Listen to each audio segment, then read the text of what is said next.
Welcome back to Checkout Guy YouTube channel. In this video, I'm going to show you how to tag a customer, an order when a draft order is created.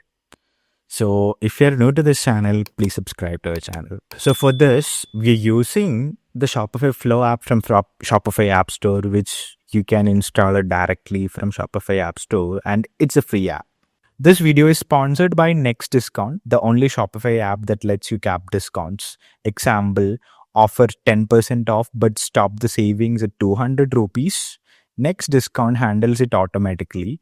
Protect your profit and run smarter sales. Search Next Discount in the Shopify App Store today.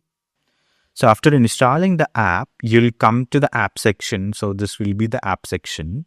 So I already created the flow for the easiness. So I'd given the name, tag, customer, and order when created a draft order.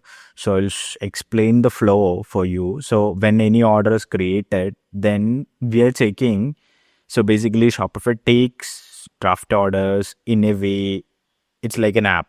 So we're taking this particular variable, if it's equal to draft orders, then we'll add a order tag which is draft, and we are also adding a customer tag for that customer, also giving the draft, right? Then you can turn on the flow.